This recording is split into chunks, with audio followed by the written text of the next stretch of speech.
शान्ताकारं भुजगशयनं पद्मनाभं सुरेशं विश्वाधारं गगनसदृशं मेघवर्णं शुभांगं लक्ष्मीकान्तं कमलनयनं योगिभिर्ध्यानगम्यं वन्दे विष्णुं भवभयहरं सर्वलोकैकनाथं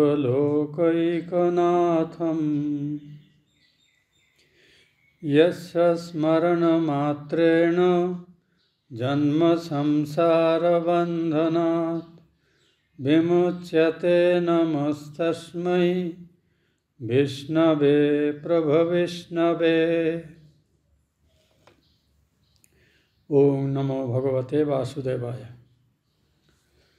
শিব ভগবানের ইচ্ছায় আমরা ঠিক 2 মাস ব্যবধানে আজকে আবার তাঁর অনুপম লীলা কথা শ্রীমদ্ ভাগবত মহাপুরাণের 8ম স্কন্ধে বর্ণিত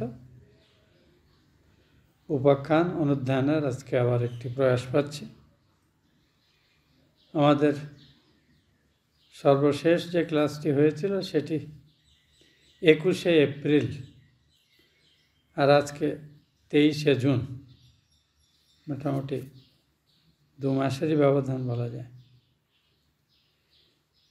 যে অধ্যায়টির দিয়ে আমরা পাঠ শেষ করেছিলাম সেটি ছিল রাজা পরীক্ষিত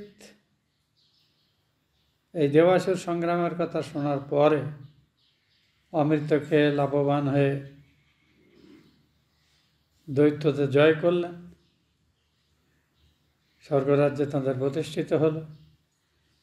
কিন্তু দৈত্যরা বসে থাকল না, তারা তাদের গুরু শুক্রাচার্য এবং অন্যান্য বরিষ্ঠ পরামর্শদাতাদের সহযোগে প্রচুর যাগ যজ্ঞ পূজা পদ্ধতি ইত্যাদি করে রাজা বলিকে এতটাই শক্তি সামর্থ্য সম্পন্ন করলেন যে দেবতারা যেন আস্তে আস্তে নিস্তেজ হতে থাকলো এবং আবার বলি এই আচার্যদের দ্বারা অর্চিত যে বিশাল যজ্ঞাদি বহু যজ্ঞ করে তার মাধ্যমে অর্জিত শক্তি সহায়ে আবার স্বর্গরাজ্য অধিকার করে নিলেন। তো যখন এই সমস্যা দেবতারা যখন এই প্রেশারটা বুঝতে পারছেন তখন তারা গিয়ে তাদের গুরু বৃহস্পতিকে বললেন যে গুরুদেব, দৈত্যরা তো আবার শক্তিশালী হয়ে আমাদের দিকে এগিয়ে আসছে, তারা প্রায় স্বর্গরাজ্য দখল করে নেবে এমন উপক্রম হয়েছে, তো এখন আমাদের কি করা উচিত, আপনি কি করেন? দেবগুরু বৃহস্পতি বললেন যে তোমার শত্রুদের এখন কিন্তু দৈব অনুকূল, অর্থাৎ মানুষের জীবনে, দেবতাদের জীবনে, অসুরদের জীবনে, যে কোনো প্রাণীর জীবনে অনুকূল এবং প্রতিকূল পরিস্থিতি পর্যায়ক্রমে আসে। সব সময় এটা ভালোও যায় না, আবার সব সময় এটা খারাপও যায় না। দুঃখের কথা, খারাপ সময়টা এলে আমরা মনে করি খারাপ সময়টা যেন আর কাটতেই চাইছে না, আসলে কিন্তু তা নয়। পর্যায়ক্রমে সুখ এবং দুঃখ, প্রাপ্তি অপ্রাপ্তি, ভালো মন্দ, লাভ ক্ষতি, সুস্থতা এবং রোগযুক্ত অবস্থা এসব আসতেই থাকে। ওই জন্যে উভয়বিধ পরিস্থিতিতে মনকে শান্ত রাখা, সুখকর পরিস্থিতিতে একেবারে আগেবে মাথা খারাপ হয়ে না যাওয়া, আবার দুঃখকর পরিস্থিতিতে হতাশ হয়ে না পড়া, এটি হলো প্রাজ্ঞ মানুষের লক্ষণ। তো তখন বৃহস্পতি বললেন যে শুক্রাচার্য প্রভৃতি ব্রহ্মবাদীগণ তাঁদের শিষ্য বলিকে বহু যাগ যজ্ঞ পূজা ইত্যাদির মাধ্যমে এতখানি তেজস্বী এবং শক্তি সম্পন্ন করেছেন। এখন ভগবান শ্রী হরি ব্যতীত অন্য কেউ নেই যে এই তেজস্বী বলিকে জয় করতে সমর্থ হবে। উদাহরণ দিচ্ছেন, যেমন যমরাজ যখন এসে উপস্থিত হন মৃত্যুকালে, তখন সেই মানুষকে আর কোনো শক্তি রক্ষা করতে পারে না। সেই রকম এই অসুররা এতটাই শক্তি সামর্থ্যযুক্ত এখন হয়েছে, এবং সেটা কিন্তু তপস্যা, যাগযজ্ঞ ইত্যাদি যথা নিয়মে করার ফলে হয়েছে। কাজেই এর ফল যতদিন ক্ষয় না হচ্ছে ততদিন কিন্তু এই অসুরদের পরাজিত করা তোমাদের সম্ভব না। তাই দেবগুরুদেব পরামর্শ দিলেন যে আপাতত তোমরা স্বর্গরাজ্য ত্যাগ করলে অদৃশ্য হয়ে, অসুরদের অদৃশ্য হয়ে ওরা স্বর্গরাজ্য দখল করো, তোমরা বিভিন্ন জায়গাতে উপযুক্ত কালের প্রতীক্ষা করো। দেবতারা তখন স্বর্গরাজ্য ত্যাগ করে যার যেমন বিভিন্ন রূপ ইচ্ছামতো ধারণ করে বিভিন্নভাবে অন্যত্র অবস্থান করতে লাগলেন। এইখানে আমাদের প্রসঙ্গ শেষ হয়েছে। দেবতাদের এই দুর্দশা দেখে কিন্তু দেবজননী অদিতি তিনি খুব ব্যথিত হলেন, কিন্তু কি করবেন তিনি কিছু বুঝে উঠতে পারছেন না। তিনি বাড়িতে আছেন, কশ্যপ মুনি দীর্ঘদিনের জন্য সমাধিতে মগ্ন আছেন, কঠোর তপস্যা, তিনি বরাবরই অত্যন্ত তপস্যা পরায়ণ। তো দীর্ঘ প্রতীক্ষার পর যখন তিনি সমাধি থেকে উত্থিত হলেন,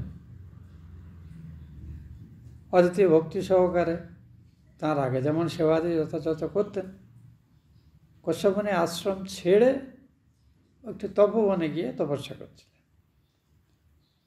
তার অবর্তমানে বাড়িতে যা যা করণীয় গারস্থ ধর্ম সেটা অদিতি যেন করেন সেভাবে নির্দেশ দিয়ে গেছিলেন। তা তিনি ফেরার পরে দেখলেন যে অদিতি খুব বিষণ্ণ চিত্ত হয়ে আছে, সব কাজই করছেন কিন্তু তার যেন মনে খুব একটা কষ্ট আছে, এটা তিনি বুঝতে পারলেন। তখন তিনি কয়েকটি অনুমান করলেন যে অদিতির এই বিষণ্ণতার কারণ কি। সে যথারীতি তার পতিব্রত ধর্ম পালন করছে, সেবা যত্ন করছে, গার্হস্থ্য ধর্মের পূজা উপাসনা যা কিছু কাজ সবই করছে, কিন্তু তার মনে যেন একটা মনোবেদনা আছে, একটা বিষণ্ণতা তার মধ্যে আছে, এটা কেন? তখন তিনি একদিন উপযুক্ত সময় বুঝে সেবাদির পর জিজ্ঞাসা করলেন। এইখানে যে প্রশ্নগুলো কশ্যপ করছেন সে প্রশ্নগুলোর মধ্যে কিন্তু একটা সংকেত আছে।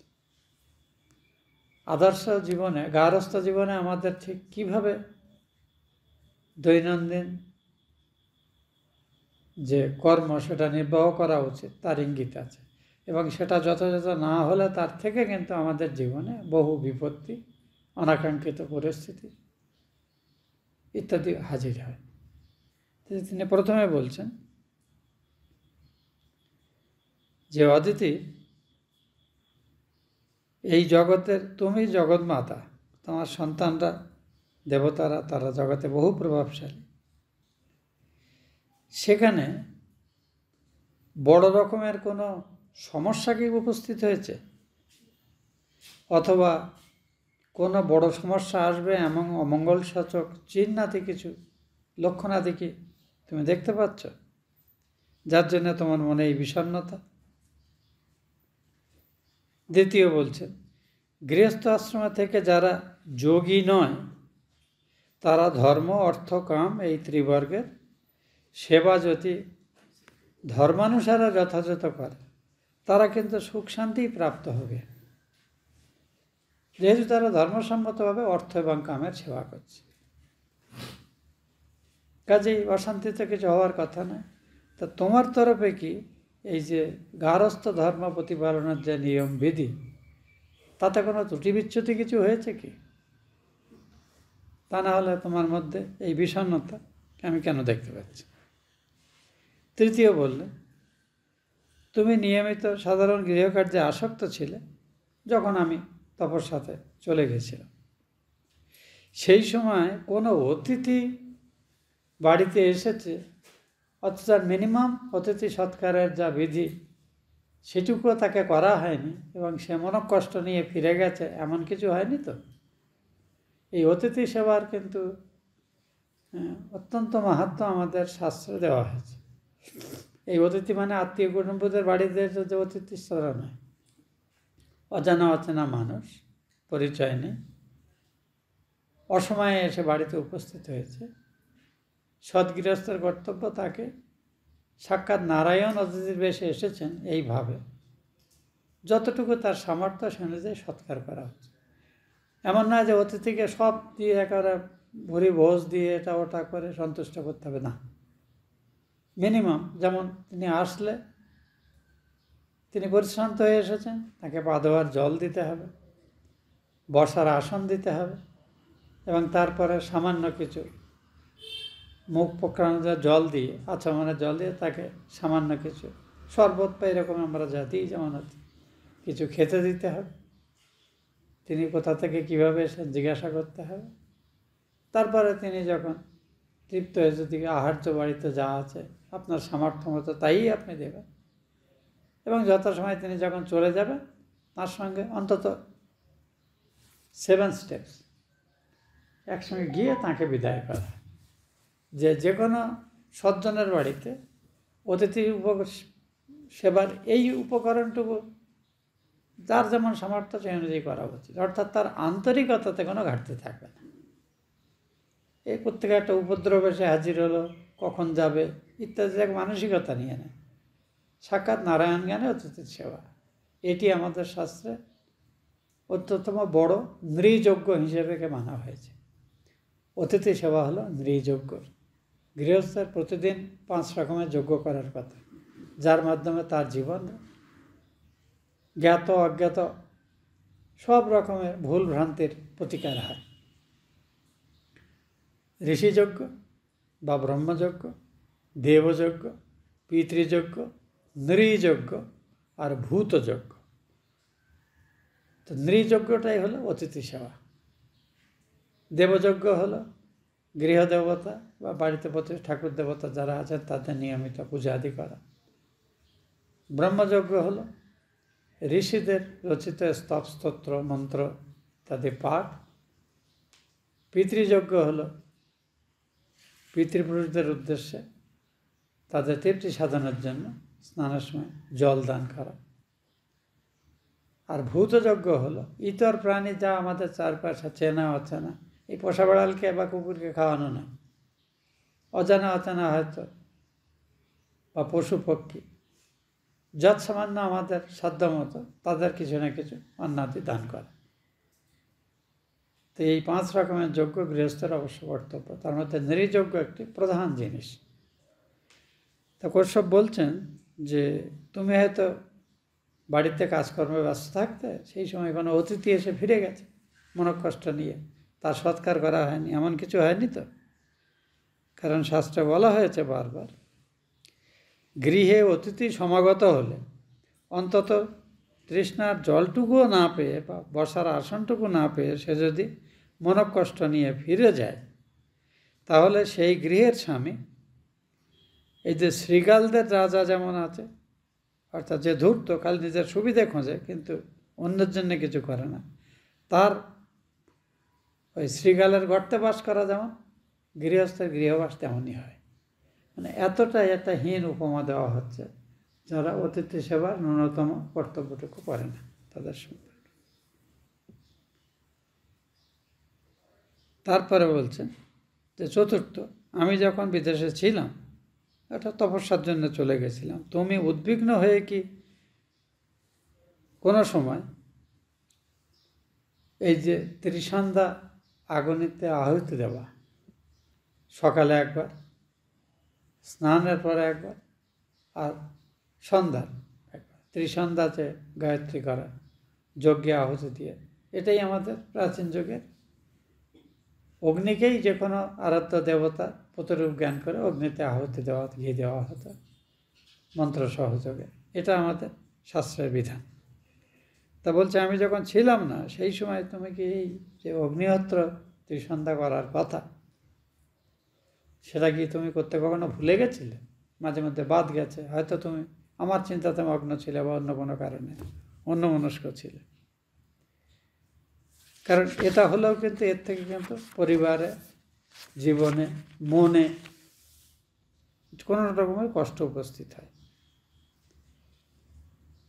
বলছেন এই অগ্নি হলো সমস্ত দেবতা, মানে ব্রহ্মা, ব্রাহ্মণ, অগ্নি এবং আত্মা, এরা সাক্ষাৎ বিষ্ণুর মুখস্বরূপ।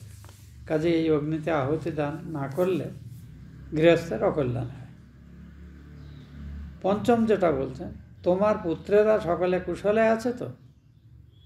তোমার মুখ মালিন্য লক্ষ্য করে আমার বোধ হচ্ছে যে তুমি মানসিকভাবে ঠিক অসুস্থ, অর্থাৎ স্বাভাবিক নও।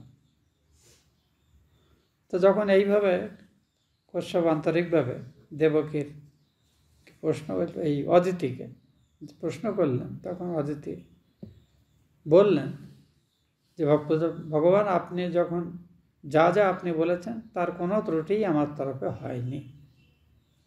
আমি সর্বদাই যেভাবে ভগবদ জ্ঞানে আপনার সেবা করেছি, সেই সময় সর্বক্ষণ আপনারই চিন্তা করতাম, কিন্তু তার সাথে সাথে প্রাত্যহিক জীবনের যা যা কর্তব্য, যা আপনি বলছেন, সে সবই আমি করেছি, তাতে কোনো ত্রুটি হয়নি। তবে সমস্যা একটি হয়েছে, সেটি তিনি তখন বলছেন যে সত্য, রজ এবং তম এই ত্রিগুণাত্মিকা প্রজাগণের মধ্যে কতকগুলি আমাদের আপনার মন থেকে এবং কতকগুলি আপনার দেহ থেকে উৎপন্ন হয়েছে। সাক্ষাৎ ঈশ্বর যেমন জগতের সব কিছু দেখতে পান, সকলের অন্তরে অন্তর্যামী হয়ে তাদের চিন্তাটিও পর্যন্ত যার অজানা বা অচেনা থাকে না, সেই ঈশ্বরও কিন্তু তার একনিষ্ঠ ভক্ত যারা, তাদের প্রতি একটু পক্ষপাতিত্ব করে থাকেন। কারণ যেহেতু তারা সর্বতভাবে তার উপর নির্ভরশীল। তো আপনারও সন্তান আছে। এখানে অদিতি পক্ষান্তরে বলতে চাইছেন যে দ্বিতীয় আপনার পত্নী, এবং এরা দুজনে কিন্তু যক্ষের কন্যা, দুজনে কিন্তু বোন। তো দ্বিতীয় সন্তানরা হলো দৈত্যরা, আর অদিতির সন্তানরা হলো দেবতারা। তো বলছেন যে আমি আপনার ভজনা করে থাকি, আপনি ব্রতধারী, বহু পূজ্য, যাতে আমার শ্রেয় হয় তার চিন্তা করুন। শত্রুরা আমাদের রাজ্যলক্ষ্মী, আমাদের বাসস্থান সব অধিকার করে নিয়েছে, যাতে এগুলোর সুরক্ষা হয় এবং আমার সন্তানরা এগুলো ফিরে পায়। কৃপা করে তার জন্য কিছু বিধান করুন, যাতে আমার পুত্রগণ তাদের ঐশ্বর্যাদি পুনর্বার প্রাপ্ত হয়। আপনি চিন্তা করে তার কিছু বিধান করুন। আমার যদি কিছু করার থাকে তাও বলুন, আমি তা করব। তো যখন অদিতি এইভাবে অত্যন্ত বিনীতভাবে তার মনোবেদনা কশ্যপকে জানালেন, তখন কশ্যপ তাকে বললেন যে বহুকাল আগে পিতামহ ব্রহ্মা আমাকে সর্বকামনা সিদ্ধির জন্য একটি বিশেষ ব্রত সম্পর্কে উপদেশ দিয়েছিলেন। সেটির নাম কেশব ব্রত। এটাকে সর্বযজ্ঞও বলা হয়, সর্বব্রতও বলা হয়, কারণ এই ব্রতের মাহাত্ম্য এত বেশি। এই ব্রত যথাযথভাবে করলে কোনো বস্তুই অপ্রাপ্য থাকে না, এবং এই ব্রত সাক্ষাৎ নারায়ণের উদ্দেশ্যে করা হয়, এবং তিনি সন্তুষ্ট হলে যে ব্রতাচরণ করছে তার কোনো কিছুই অপ্রাপ্ত বা অপ্রাপ্য থাকে না। তা আমি তোমাকে সেই ব্রত বলছি। এবার এই ব্রত কিভাবে করতে হয় সেটা কশ্যপ মা অদিতিকে বলছে। যে আমি সন্তান কামনা করে যখন ভগবান পদ্মজনী অর্থাৎ ব্রহ্মাকে জিজ্ঞাসা করেছিলাম তিনি কেশবতোষণ ব্রত যা আমাকে বলেছিলেন, এটা হলো শ্রীহরি বলুন, নারায়ণ বলুন, বিষ্ণু বলুন, যে ভক্তেই বলুন, তাঁর প্রীতি সম্পাদনের জন্য যে ব্রত, তাই বলা হচ্ছে কেশবতোষণ ব্রত। এর অন্য নামও আছে, পরে আমরা জানব। ফাল্গুন মাসের শুক্লপক্ষে প্রতিপদ থেকে আরম্ভ করে দ্বাদশ দিবস পর্যন্ত শুধু দুধ পান করে থাকতে হবে এবং পরম ভক্তি সহকারে পদ্মপলাশ নয়ন শ্রী বিষ্ণুর অর্চনা করতে হবে। যদি বরাহ কর্তৃক উৎখাত মৃত্তিকা পাওয়া যায়, এই আমাদের শুকরেরা তারা ওই দাঁত দিয়ে মূলটুল ইত্যাদি উপরে খায়, তো যে মাটি ওঠায় সেই মাটি, যদি বরাহ কর্তৃক উৎখাত মৃত্তিকা প্রাপ্ত হওয়া যায়, তাহলে সেই মৃত্তিকা গায়ে মেখে এই ব্রত আরম্ভের ঠিক আগের দিন যে অমাবস্যা, সেই দিন এই মৃত্তিকা গায়ে মেখে স্নান করতে হবে। আমাদের পুরোনো দিনে, এখনকার দিনের মতো সিনথেটিক সাবান টাবান তো ছিল না, মাটি দিয়ে কিন্তু, লাল মাটি দিয়ে কিন্তু শরীর পরিষ্কার করা, চুল পরিষ্কার করা, এগুলো আমরা গ্রামে করতে দেখেছি। কারণ আমার ছোটোবেলাটা খুবই প্রত্যন্ত গ্রামে কেটেছে, সেখানে এই জিনিসগুলো কিছু কিছু অন্তত দেখার সুযোগ হয়েছে আমার। তো এটা করতে হয়।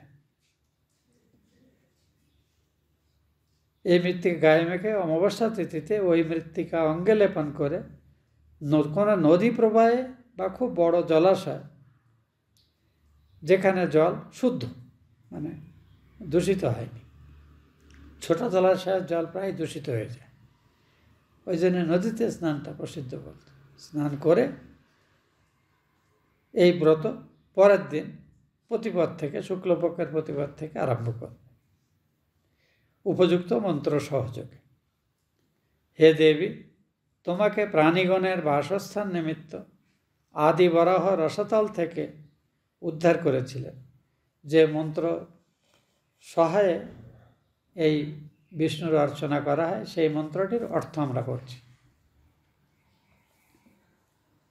প্রথমেই দেবী পৃথিবী মাতাকে উদ্দেশ্য করে বলা হচ্ছে, হে দেবী, তোমাকে প্রাণীগণের বাসস্থান নিমিত্ত আদি বরাহ রসাতল থেকে উদ্ধার করেছিলেন। আমরা পড়েছি এই উপাখ্যান।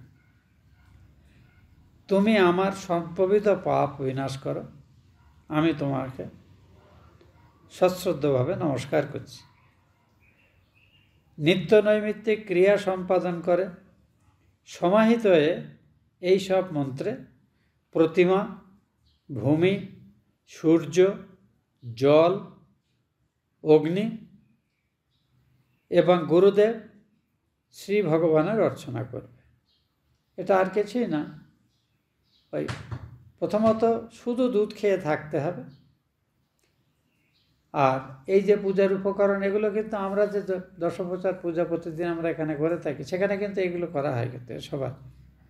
এই গুরুবাদি দেবতা এদের বলা হয়, গুরু আদি পঞ্চদেবতা, এর মধ্যে এরা সব পড়ে। প্রতিমা, ভূমি, সূর্য, জল, অগ্নি, গুরুদেব ভগবানের অর্চনা করবে। সর্বভূতের নিবাস, অর্থাৎ সর্বভূতের যিনি আশ্রয়, সেই সর্বসাক্ষী মহাপুরুষ ভগবান বাসুদেব তোমাকে নমস্কার করি। অব্যক্ত সূক্ষ্ম প্রকৃতি পুরুষ, চতুর্বিংশতি তত্ত্বের অভিজ্ঞ সাংখ্যশাস্ত্র প্রবর্তক তোমাকে নমস্কার করছি। তুমি যজ্ঞস্বরূপ, প্রায়ণীয় এবং উদয়নীয় নামে যজ্ঞোদয় তোমার দুই মস্তক, ত্রিশবন তোমার তিনটি পদ, চারিটি বেদ তোমার চারিটি শৃঙ্গ, সপ্ত ছন্দ তোমার সপ্ত হস্ত, মন্ত্র, ব্রাহ্মণ, কল্প এই তিন বিদ্যায় তোমার আত্মা নিবদ্ধ আছে। এটি বেদের বিভিন্ন অংশ, মন্ত্র, ব্রাহ্মণ এবং কল্প।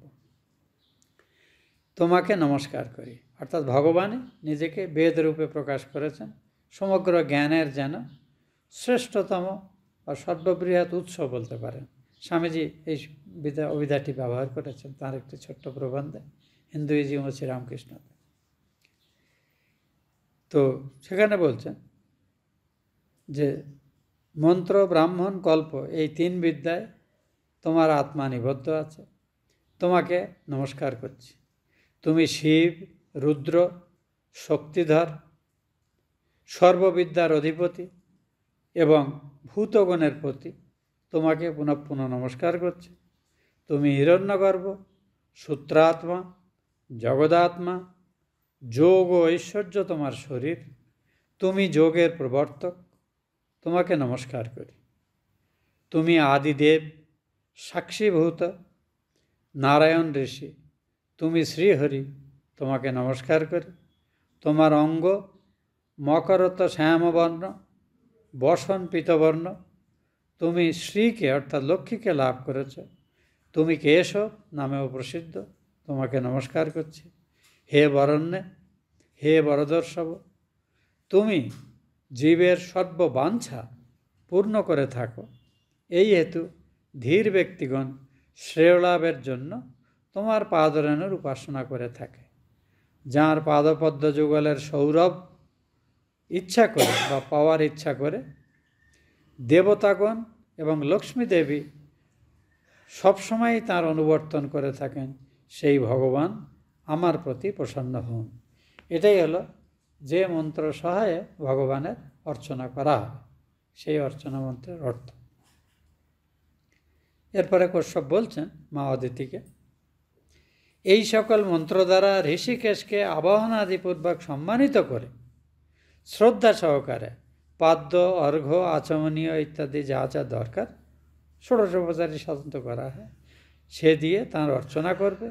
অনন্তর গন্ধ, মাল্য ইত্যাদি দ্বারা অর্চনা করে প্রভুকে দুগ্ধ দ্বারা স্নান করাবে। পরে দ্বাদশাক্ষর মন্ত্র দ্বারা বস্ত্র, উপবীত, আভরণ, পাদ্য, আচমনীয়, গন্ধ ও ধূপাদি দ্বারা অর্চনা করবে। দ্বাদশাক্ষর মন্ত্র মানে ওম নমো ভগবতে বাসুদেবায়, এটা 12টা অক্ষর সমানিত মন্ত্র। দ্বাদশাক্ষর মন্ত্র বলতে এটি বোঝানো হয়। এটি প্রধান মুখ্য মন্ত্র। যেমন আমরা সর্বতোময়ী সর্বদেব দেবীশ্বর উপায় শ্রীরামকৃষ্ণায় নমঃ, এই মন্ত্রে আমরা শ্রীরামকৃষ্ণের পূজা করি। এখানে দ্বাদশাক্ষর ওম নমো ভগবতে বাসুদেবায়, এটি হলো দ্বাদশাক্ষর মন্ত্র। এই মন্ত্র সহায়ে বিষ্ণুর সব রকম যে উপাদানগুলো বা উপচার সেগুলো নিবেদন করতে হবে। সামর্থ্য থাকলে পায়সান্ন এবং ঘৃতযুক্ত ও গুড় মিষ্টান্নযুক্ত শালি ধান্যের চাল দিয়ে তৈরি যে পায়স সেটি তাকে নিবেদন করবে এবং সবশেষে মূল মন্ত্রে তাঁর হোম করবে। এরপর নিবেদিত দ্রব্য ভগবত ভক্তদের প্রদান করবে এবং ভক্তদের সেবার পরে নিজে স্বয়ং ভোজন করবে। এরপরে আচমনীয় দ্বারা অর্চনা করে তাম্বূল নিবেদন করবে এবং মূল মন্ত্র 78 শতবার জপ করে পূর্বে যেভাবে বলেছি সেইভাবে এবং অন্য স্তব দ্বারা প্রভুর স্তুতি। সাধারণত পূজার শেষে কিন্তু যে দেবতা বা দেবীর পূজা করা হলো সেই পূজার তার সম্পর্কিত কোনো স্তব পাঠ করতে হয়। এটা কিন্তু পূজা শেষের অঙ্গ। মেন পূজা ওই অঙ্গ দেবতা, আবরণ দেবতা পূজার পরে জপ সমর্পণের পরে স্তব পাঠ এটি করতে হয়। এই আমরা যে পূজা পদ্ধতি অনুসরণ করি এটা অবিকল এই ধরনেরই। এরপর দেবতাকে স্তব পাঠের পর তাঁকে প্রদক্ষিণ করে সানন্দে যে তিনি তোমার পূজা ভক্তিযুক্ত পূজা প্রসন্ন চিত্তে গ্রহণ করেছেন, তিনি খুশি হয়েছেন, এইটা ভেবে তাঁকে সাষ্টাঙ্গ প্রণিপাত দণ্ডবত প্রণাম করতে হবে। পরে দেবতার নির্মাল্য মস্তকে ধারণ করে দেবতা বিসর্জন দিবে। তো এটা ওই 12 দিন ধরে করে তারপরে বিসর্জনটা হবে। 12 দিন ধরে কিন্তু পূজা ইত্যাদি চলবে। অতঃপর অন্তত 2 জন বিপ্রকে পায়সান্ন দ্বারা যথাবিধি ভোজন করাবে এবং তাঁরা পূজিত হয়ে আদেশ প্রদান করলে বন্ধুগণের সঙ্গে শেষে নৈবেদ্য ভোজন করবে। এটা আগে বললাম, ওই চরণামৃত দিয়ে প্রথমে করা তারপরে শেষে ভক্তদের, সজ্জনদের, সদ্ব্রাহ্মণদের সেবা করার পরে তখন তাদের আদেশ নিয়ে নিজে ভোজন করতে হবে। এটাই কিন্তু আমাদের পূজা বা ইত্যাদি করে তারপরে যে উপবাস ভঙ্গ তার বিধি এরকম। সেই রাত্রিতে ব্রহ্মচর্য অবলম্বন করে থাকবে। রাত্রি প্রভাত হলে স্নান করে সুসমাহিত হয়ে পূর্বোক্ত বিধি অনুসারে ঋষিকেশকে দুগ্ধ দ্বারা স্নান করাই অর্চনা করবে। তা প্রতিদিন এই কার্যক্রম চলবে এবং এই সময়টাতে খুব সংযত চিত্তে সদ্ভাব, সৎচিন্তা ইত্যাদি নিয়ে থাকতে হবে। কোনোভাবেই যেন মনের মধ্যে কোনো বৈরী ভাব, বিরুদ্ধ ভাব, কারোর ক্ষতি চিন্তা ইত্যাদি না আসে। এমনকি শত্রুরও ক্ষতি চিন্তা করা যাবে না। এই নিষ্ঠা নিয়েই কিন্তু এই ধরনের পূজার্চনা করলে তবেই কিন্তু আমরা আশানুরূপ ফল আশা করতে পারি। ব্রতের সমাপ্তি পর্যন্ত বিষ্ণুর অর্চনায় নিষ্ঠাবান হয়ে কেবলমাত্র দুগ্ধপানে জীবন ধারণ করে এই ব্রত আচরণ করবে এবং পূর্বপদ অগ্নিতে হোম করবে এবং ব্রাহ্মণ ভোজন করাবে। 10 দিন প্রতিদিন এই পয়ব্রত অনুষ্ঠান করবে। ইহা প্রতিপদ থেকে আরম্ভ করে ত্রয়োদশী পর্যন্ত প্রতিদিন হোম, পূজাদি, শ্রীহরির আরাধনা, ব্রাহ্মণ ভোজন, ব্রহ্মচর্য পালন, ভূমিতে শয়ন এবং 3 বার স্নান করা এবং সর্বভূতে অহিংসা মনোভাব নিয়ে আচরণ করা এবং ভগবান বাসুদেবে পরায়ণ হয়ে সর্বপ্রকার অসৎ আলাপ কথাবার্তা থেকে বিরত থেকে এবং উৎকৃষ্ট বা নিকৃষ্ট যেমনই তোমার সামর্থ্য, যা সামর্থ্য তা ভোজন। উৎকৃষ্ট বাসপরায়ণ হয়ে অসৎ আলাপ এবং উৎকৃষ্ট নিকৃষ্ট ভোগ বর্জন করবে। কোনো রকমের ভোগ বিলাস, সে ভালোই হোক বা মন্দই হোক, তাতে বিরত থাকতে হবে। মানে এটা পুরো অত্যন্ত কঠোর তপস্যাযুক্ত একটি ব্রত পালন।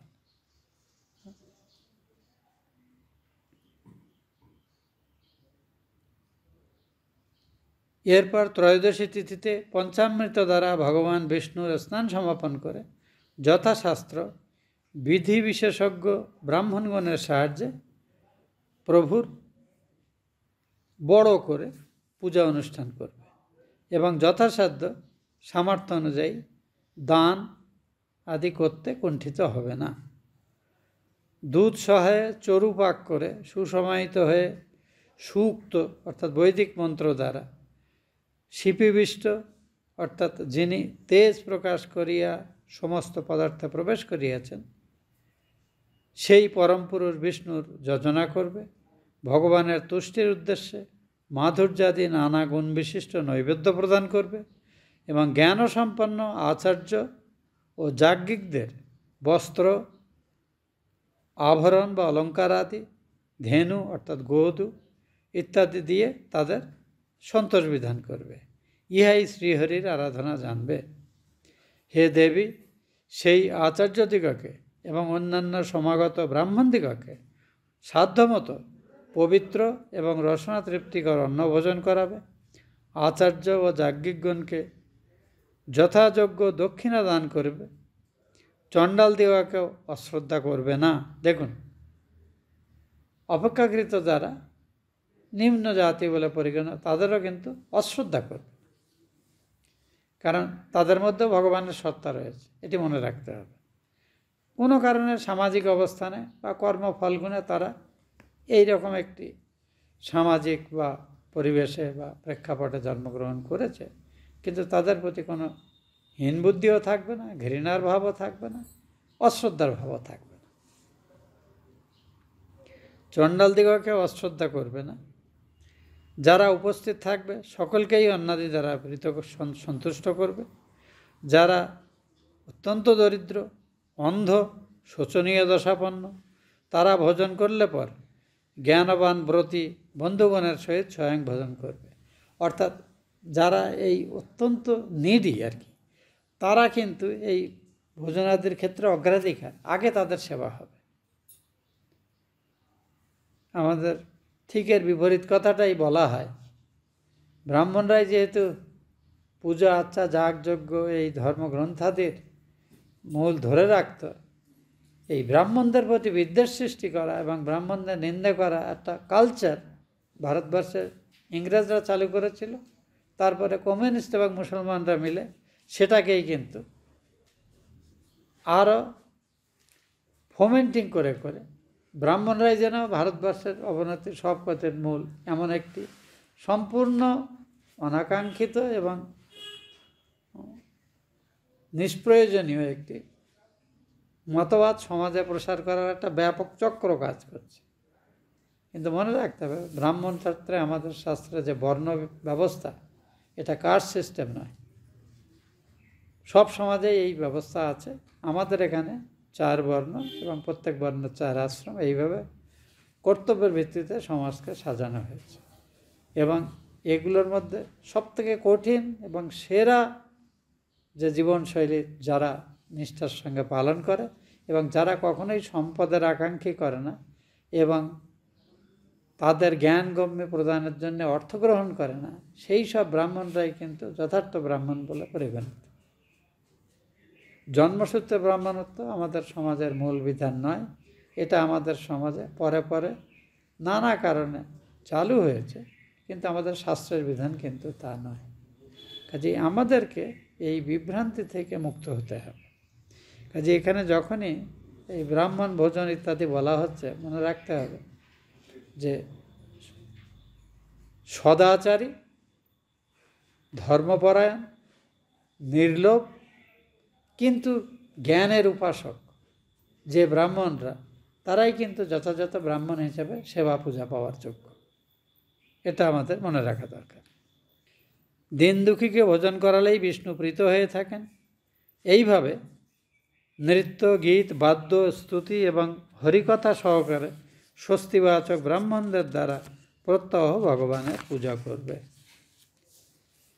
এই ব্রত পয়ব্রত নামে প্রসিদ্ধ। তো ভগবান কশ্যপ মা অদিতিকে এইটি অনুষ্ঠান করার পরে অদিতি অত্যন্ত শ্রদ্ধার সঙ্গে স্বামীর দেওয়া তাঁর অসাধারণ স্বামী কশ্যপ সাধারণ ঋষি না, তিনি প্রজাপতিদের মধ্যে পরিগণিত। তো অত্যন্ত সংযত হয়ে 12 দিন ধরে একেবারে নিখুঁতভাবে ওই দুগ্ধপায়ী হয়ে সব নিয়মকানুন মেনে মা অদিতি এই পয়ব্রতের, পয় মানে দুধ, যেহেতু এখানে দুধ খেয়ে থাকতে হয়, ভগবানের স্নানও তাই, ভগবানকে আহার্যও সেই দুগ্ধ থেকে প্রস্তুত অন্নাদে প্রদান ইত্যাদি রয়েছে, ওই জন্যে ব্রতটির নাম পয়ব্রত। তো মা অদিতি এটি করলেন এবং তিনি অত্যন্ত সংযতভাবে থেকে নিজের মনের সমস্ত বৃত্তিকে কন্ট্রোল করে, ঠিক যেমন কঠোর হাতে একজন সারথি লাগাম দিয়ে তার ঘোড়াকে যথাযথভাবে চালিত করে রথের, তেমনি বিবেকযুক্ত বুদ্ধি সাহায্যে ইন্দ্রিয়দের সংযত করে মনকে ভগবানের সম্পূর্ণরূপে নিবিষ্ট করে এইভাবে সমস্ত উপকরণ যা যা বলেছিলেন এবং যেভাবে এই ভূমিতে শয়ন, তারপরে সর্বপ্রকার বিলাসিতা বর্জন ইত্যাদি সব কিছু নিয়ম মেনে মা অদিতি এই ব্রত পালন করলেন। এবং 12 দিন ত্রয়োদশ দিবস তাঁর প্রার্থনায় সন্তুষ্ট হয়ে ভগবান বিষ্ণু তাঁর যে অত্যন্ত প্রসিদ্ধ সেই শঙ্খ চক্র গদা পদ্মধারী, পীতবাস, তারপরে গলাতে বনমালা ইত্যাদি লক্ষণযুক্ত যে মূর্তির বর্ণনা আমরা বহুভাবে পড়েছি, সেই অসাধারণ জগৎপূজ্য সেই মূর্তি নিয়ে ভগবান মা অদিতির সামনে আবির্ভূত হলেন। অদিতি প্রথমেই ভগবানের এই আবির্ভাবে অনেকটা যেন বিস্ময়ে স্তব্ধ হয়ে গেলেন। তিনি বসেই ভগবানের ধ্যান করছিলেন, ভগবানের আবির্ভাব হওয়া পর্যন্ত তিনি উঠে দাঁড়ালেন এবং তাঁর শরীর কাঁপতে থাকলো, চোখ দিয়ে অজস্র ধারা বইতে থাকলো তিনি ভগবানকে যে কিছু বলবেন সেই সামর্থ্য তার রইল না, শুধু চুপচাপ দাঁড়িয়ে রইলেন, স্তব করতে পারলেন না, কারণ তার চোখ আনন্দজব অশ্রুতে পূর্ণ হচ্ছিল এবং সারা শরীরের লোম খাড়া হয়ে গেছিল। ভগবানকে দর্শন করে গাঢ় আনন্দে তাঁর দেহ কাঁপতে লাগল। হে পরীক্ষিত, দেবী অদিতি শ্রীহরিকে এই রূপে নিবিষ্ট চিত্তে দর্শন করতে লাগলেন, মানে অপলক নেত্রে। আর ভগবানের রূপের এমনই বৈশিষ্ট্য যে সে রূপের দিকে তাকালে চোখ ফেরানো যায় না, এমনই তার আকর্ষণ। তো মা অদিতি এমনভাবে করছেন যেন তিনি ভগবানের ওই মূর্তিটাকে পান করছেন, এভাবেই বলা আছে। জগৎসার জগৎপতিকে যেন তিনি পান করছেন এরকম মনে হলে এমনভাবে তিনি অপলক নেত্রে ভগবানকে দেখতে থাকলেন। এরপর তার এই মনের এই আবেগের ভাবটা কিছুটা স্তিমিত হলে তখন তিনি বলতে শুরু করলেন ভগবানকে, হে যজ্ঞেশ, আপনি যজ্ঞ ফল প্রদান করে থাকেন। হে অচ্যুত, আপনি পবিত্র কীর্তি, অর্থাৎ আপনার কাজ মহান কীর্তি, এত বেশি যা বলে শেষ করা যায় না, এবং তার সর্বার্থেই মানুষের ভালোর জন্যই শুধু অনুষ্ঠিত হয়, কারুর অকল্যাণের জন্য কিছু করা হয় না। ওই জন্যে আমাদের বিশিষ্টাদ্বৈত দর্শন প্রণেতা শ্রী রামানুজ ভগবানকে বলেছেন, ভগবান হলেন অশেষ কল্যাণ গুণসম্পন্ন, মানে সীমাহীন মানুষের মঙ্গলকারী সামর্থ্যযুক্ত। এই যে শিব শব্দের অর্থ কিন্তু তাই। আপনি শরণাগত জনগণের ক্লেশ বা দুঃখ হরণের জন্য প্রয়োজন বোধে যুগে যুগে আবির্ভূত হন। হে ভগবান, আপনি দীনজনের আশ্রয়। আজ আমাদের যে দুর্গতি যুক্ত আমরা হয়েছি সেই দুর্গতি থেকে আমাদের রক্ষা করুন। আপনি বিশ্বের সৃষ্টি, স্থিতি এবং প্রলয়ের জন্য স্বেচ্ছায় নিজ মায়াকে আশ্রয় করেই কিন্তু জগৎরূপে ব্যক্ত থাকেন, বা কখনো কখনো জগতে অবতার হিসেবে আত্মপ্রকাশ করেন। তথাপি আমি জানি যে আপনার প্রকৃত স্বরূপ নির্বিকার, নির্গুণ, সর্বব্যাপী। অর্থাৎ এই যে মায়িক রূপ আপনি ধারণ করেন সেটি বিশেষ প্রয়োজনে একটি সীমিত সময়ের জন্য ধারণ করা হয়। তাহলেও আপনার মধ্যে এই সমস্ত সামর্থ্য পূর্ণ মাত্রায় বর্তমান থাকে এবং আপনি চাইলে সেই সামর্থ্যের প্রয়োগও করতে পারেন, এটা আমি জানি।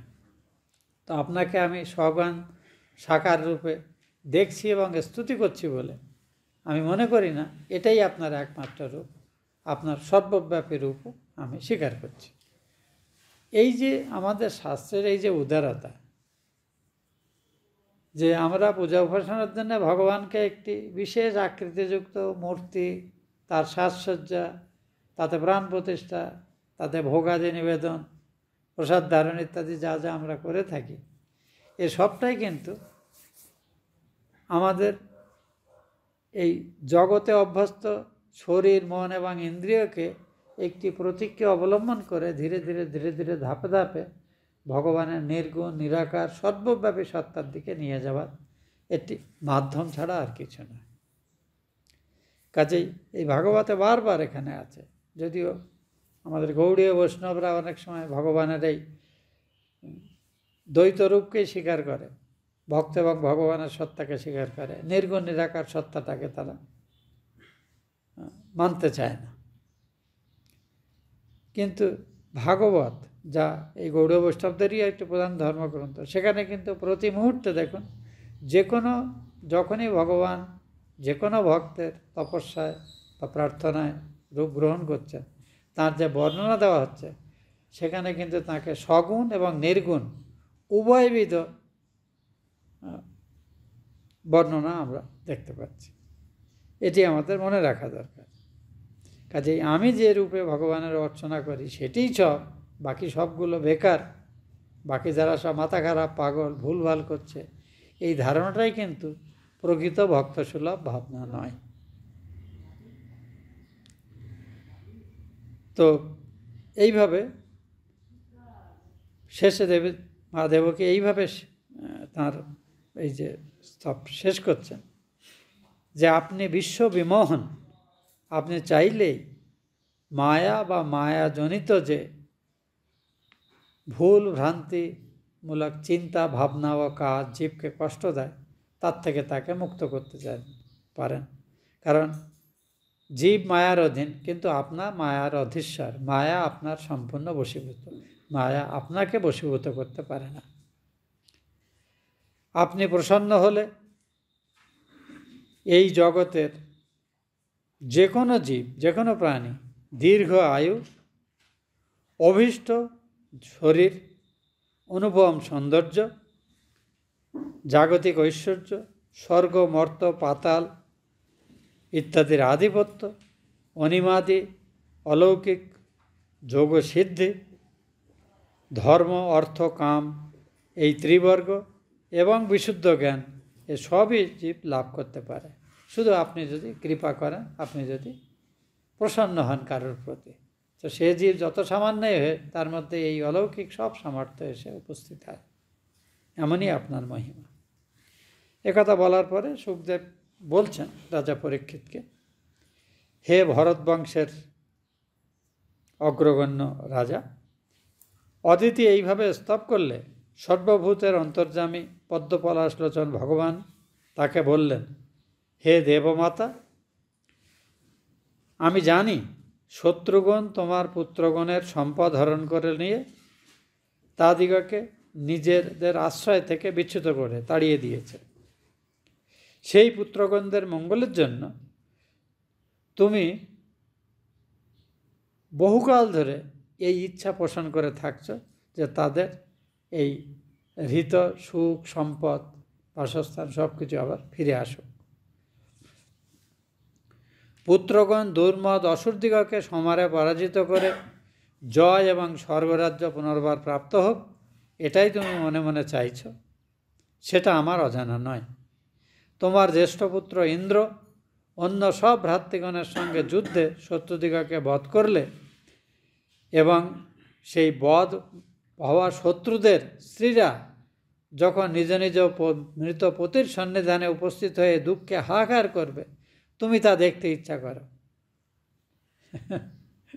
মা অদিতির মনে ইচ্ছাগুলো রয়েছে, তিনি না বললেও ভগবান বলছেন, আমি জানি তুমি শুধু নিজের সন্তানদের কল্যাণ চাও তা নয়, তাদের শত্রু যে দৈত্যরা তাদের সুখ সম্পদ কেড়ে নিয়েছে তারা সব মারা যাক এবং তাদের স্ত্রীরা তাদের এই মৃতদেহের উপরে এসে বিলাপ করুক, এটাও তুমি দেখতে চাও। দেখুন আমাদের শাস্ত্রে অসাধারণ, মা অদিতি দেবতাদের জননী অসাধারণ, কিন্তু তিনি যেহেতু এই জীবগণেরই একটি ক্যাটাগরি, তার মধ্যে কিন্তু ভালো এবং মন্দ উভয়বিধ চিন্তা প্লে করছে। তিনি শুধু যে সুখ চান না, তিনি অন্য কেউ তার থেকে বেশি সুখী হলে তাতে ঈর্ষান্বিত, এটাও রয়েছে। এই সমস্ত জীব মাত্রের মধ্যে কিন্তু এই সীমাবদ্ধতাগুলো ভগবান দিয়েই যেন জগতে পাঠান। ওই ভালোই মন্দই মিশিয়ে যাকে পাঠান, কান্না হাসে তোলদোলাতে তাকে জীবন কাটাতে হবে। এ আমাদের সবার জীবনের পরিণতি। এই রামায়ণ মহাভারতে আমরা দেবতা নামে, অসুর নামে, দেবী নামে, দেবতা নামে যাদের কথাই পড়ছি, তারাও কিন্তু একটি বিশেষ ক্যাটাগরির জীব ছাড়া আর কিছু না। তা ভগবান মা অদিতির বলছেন যে এটা তোমার মনের অভিলাষ, তা আমি জানি। তোমার আত্মজরা অর্থাৎ দেবতারা অসীম যশ, স্বর্গের অধিকার এবং স্বর্গের সৌন্দর্য পুনরধিকার করে সুসমৃদ্ধ হয়ে স্বর্গপুরে আনন্দ করবে, এটা তুমি দেখতে ইচ্ছা করছো। কিন্তু দেবী, আমার এই কথা তুমি নিশ্চিতভাবে মনোযোগ সহকারে অবধারণ করো।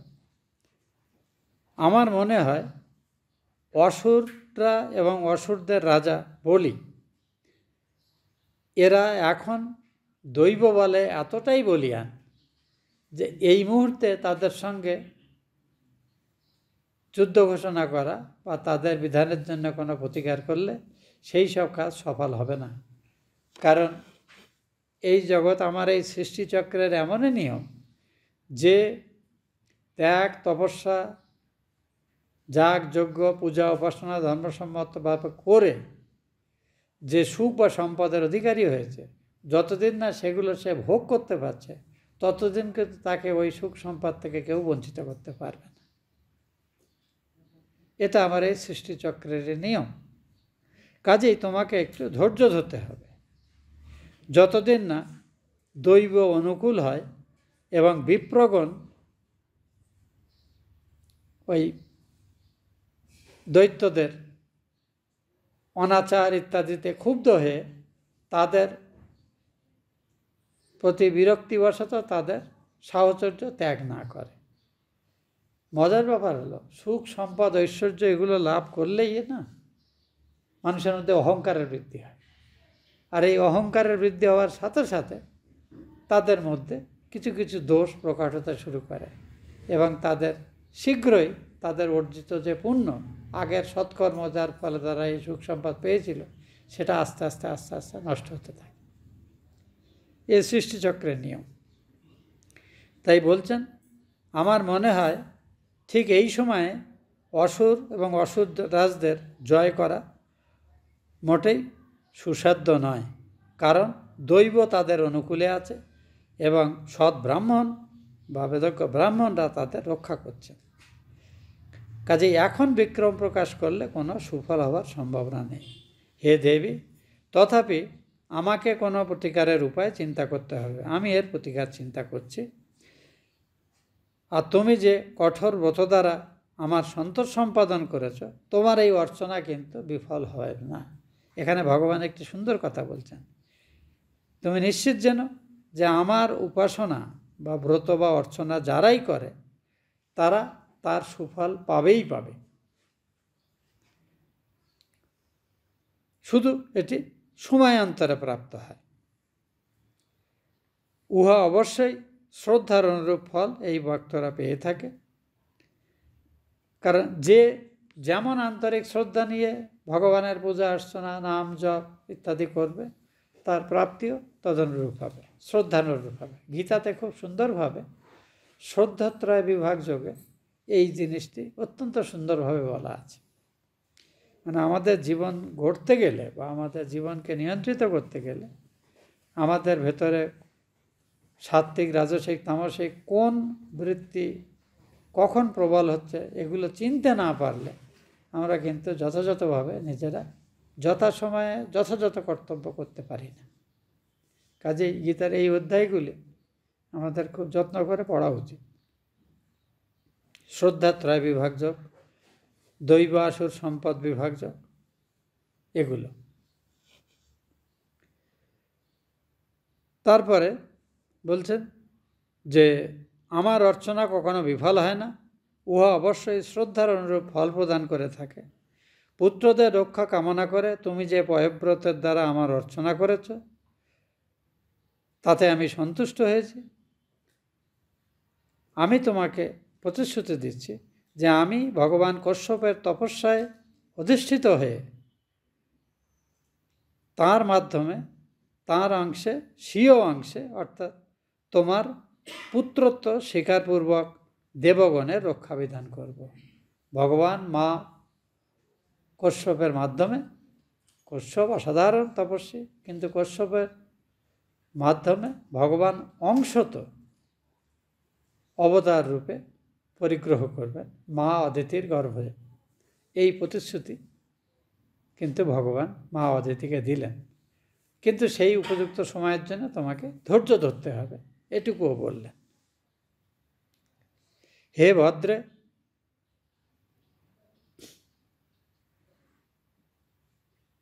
তোমার পুত্রত্ব স্বীকারপূর্বক দেবতাগণের রক্ষাবিধান করব।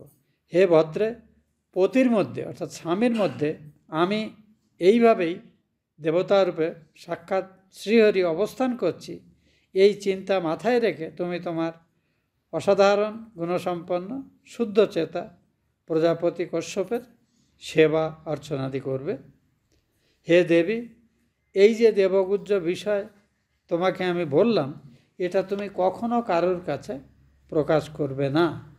এখানে প্রসঙ্গত বলে রাখি, ঠাকুরমা স্বামীজিও কিন্তু বিভিন্ন সময় তাঁদের ভক্তদের বলেছেন যে এই দেবদর্শন, সাধন ভজন করতে যদি কোনো অলৌকিক দর্শন হয়, এগুলো যাকে তাকে বলতে নেই, একমাত্র গুরুকে অথবা গুরুর অবর্তমানে গুরুতুল্য কাউকে বলতে হয়, অন্যত্র বলতে নেই। কারণ বললেই এতে ওই সাধন ভজনের ওই অনুভূতির এটা লঘু হয়ে যায়। আমাদের স্বামী ব্রহ্মানন্দজি একটা কথা বলতেন, যত এই ভাব অনুভূতি দর্শনাদের যে অভিজ্ঞতা, যত হয় ব্যক্ত তত হয় ত্যক্ত, আর যত হয় গুপ্ত তত হয় পোক্ত, এরকম একটি প্রচলিত প্রবাদ আছে। কাজে এই যে সাধন ভজনের যে অনুভব, বা স্বপ্নে হোক বা অন্য কোনোভাবে হোক দেবতার দর্শনাদি যদি কারোর ভাগ্যে ঘটে, তো এগুলো কিন্তু গোপন রাখতে হয়। ওটা মনের মধ্যে রেখে ওইটার সহায় চিত্তকে আরও গভীরভাবে ভগবানে নিবিষ্ট করার জন্য ওটি ব্যবহার করতে হয়, এটি বাইরে বলার জন্য নয়। শ্রী শুকদেব বললেন, ভগবান এইভাবে মা অদিতিকে প্রতিশ্রুতি দিয়ে তার সামনে অন্তর্হিত হলেন। শ্রীহরি যে কোনো নারীর গর্ভে জন্মগ্রহণ করেন, এটা কিন্তু খুব সাধারণ সৌভাগ্য নয়, এটি অসীম সৌভাগ্যের ফলে সম্ভব হয়।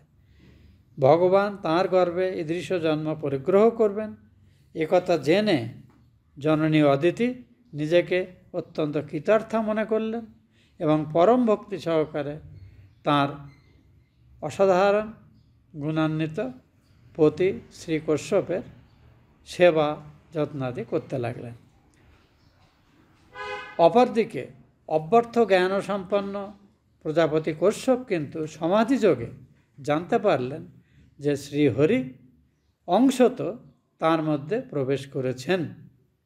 হে রাজন, তিনি সমাহিত মনা হয়ে তপস্যার দ্বারা চিরসঞ্চিত বীর্য অদিতিতে আধান করলেন।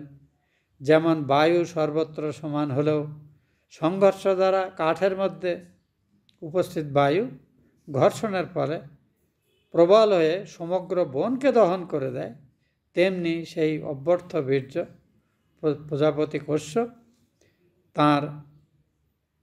তিনিও সকল পুত্রের সহিত সমদৃষ্টি সম্পন্ন হলেও দৈত্যপক্ষের যে বীর্য ক্ষয়কারী তাঁর মহাবীর্য মা দেবকী অদিতিতে আধান করলেন। সনাতন ভগবান অদিতির গর্ভে অধিষ্ঠান করেছেন একথা জানতে পেরে ব্রহ্মা সৃষ্টিকর্তা ব্রহ্মা জানতে পারলেন যে ভগবান অদিতির সন্তান রূপে, কশ্যপের ঔরস্যাহত অদিতির সন্তান রূপে জগতে জন্মগ্রহণ করবেন এবং দেবতাদের কল্যাণ সাধন করবেন, এটা ব্রহ্মা জানলেন। তখন ব্রহ্মা ভগবানকে তাঁর যে অপূর্ব গুণাবলী, সেই গুণাবলী দিয়ে সংক্ষেপে স্তব করছেন। সেটি এরকম, এটা দিয়েই আমরা শেষ করব আজকে। হে উরুগায়, আপনি জয়যুক্ত হন। হে উরুক্রম, আপনাকে নমস্কার করি। হে ব্রহ্মণ্যদেব, আপনি ত্রিযুগ, আপনাকে পুনঃ পুনঃ নমস্কার করি। হে বিধাত, আপনি পূর্বে পৃষ্ণির গর্ভে জন্মেছিলেন বলে লোকে আপনাকে পৃষ্ণিগর্ভ বলে। সত্যযুগে সুতপা নামক প্রজাপতি ছিলেন এবং তার পত্নী ছিলেন মা পৃষ্ণি। তো এই পৃষ্ণি এবং সুতপা ভগবানকে পুত্ররূপে পাওয়ার জন্য তপস্যা করেছিলেন। যখন ভগবান দেখা দিলেন তখন বললেন, তোমাদের মধ্যে সন্তান আমি চাই। তো বললেন, ভগবান শুনে হাসলেন, বললেন, আমার মতো তো জগতে আর কিছু হয় না, আমি আমার মতো হই। তা ঠিকই আছে, তোমাদের ইচ্ছা আমি পূরণ করব সময়ান্তরে। তো এই ইচ্ছা পূরণের জন্য ভগবান ত্রেতা যুগে এটি ঘটে, মানে সত্য যুগের এটি ঘটনা। ভগবান ত্রেতা গেল, দ্বাপর যুগে এই মা কৃষ্ণী দেবী তিনি দেবকী হয়ে জন্মালেন, আর সুতপা প্রজাপতি তিনি বাসুদেব হয়ে জন্মালেন। তখন ওই যখন কংসের কারাগারে জন্মানোর পরে দেবোৎসবে জন্মালো, জন্মেই হঠাৎ দেখা গেল তিনি চতুর্ভুজ বিষ্ণু মূর্তিতে পরিণত হয়েছেন। সেই দেখে তো মা দেবকী খুবই চিন্তিত, উদ্বিগ্ন হয়ে বলছেন, তুমি দেখো তোমার এই রূপ ঢেকে দাও, নইলে কংস জানতে পারলে এখনই তোমাকে এসে মেরে ফেলবে। মায়েরা যেমন সন্তানের অকল্যাণে ভীত হয় যথারীতি, তো ভগবান হাসতে হাসতে বললেন যে আমি সত্যযুগে তোমাদের কথা দিয়েছিলাম যে তোমাদের ইচ্ছা আমি পূরণ করব।